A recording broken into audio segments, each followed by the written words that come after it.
বাবা কি করছো? দেখতে পাচ্ছ না তোমার বাল ছিচ্ছি, হঠাৎ একটা কাজকর্মের দিকে নেই, যখন বলবো তখন পদে হাতটা বুলিয়ে দিয়ে বাইরের দিকে চলে যাচ্ছ বন্ধুদের সাথে আড্ডা মারতে। সুরে বাচ্চা ছেলে সব জন্ম নিয়েছে, কি গানা মারাতে আমি বিয়ে করলাম কি জানি, কুলাঙ্গার ছেলে সব। কবে করেছিলে গো? কত বছর বয়সে বিয়ে করেছিলে?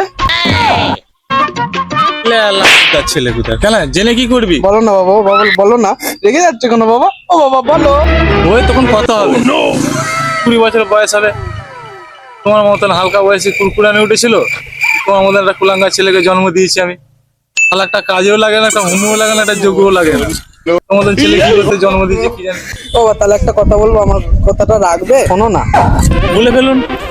আপনি আপনি একটা মহামূল্য কাজ করে এসেছেন, আপনার কথা তো রাখতেই হবে। তুমি একটা ঘরের, আমার বংশের একটা প্রতীক, কুলাঙ্গার প্রতীক। ও আমার তো একটু চিন্তা ভাবনা করো, আমারও তো 25 হয়ে গেল গো। ওরে বাচ্চা ছেলে, কাজের দিকে নেই আর ওর বিয়ে করার স্বপ্ন দেখেছে, এটা আমার মধ্যে আমার গু বেড়ে যাচ্ছে। এই শালা চাকরি ভাই, তোর জন্য শালা বিয়েটা পড়ে গেল আমার। ওরের বাচ্চা বাবা, কি করবো বলেছি যেন মহা পাপ করে ফেলেছি। ঠাকমা যেন বনা মুখে একটু মধুও দেয়নি, বালের বাবা।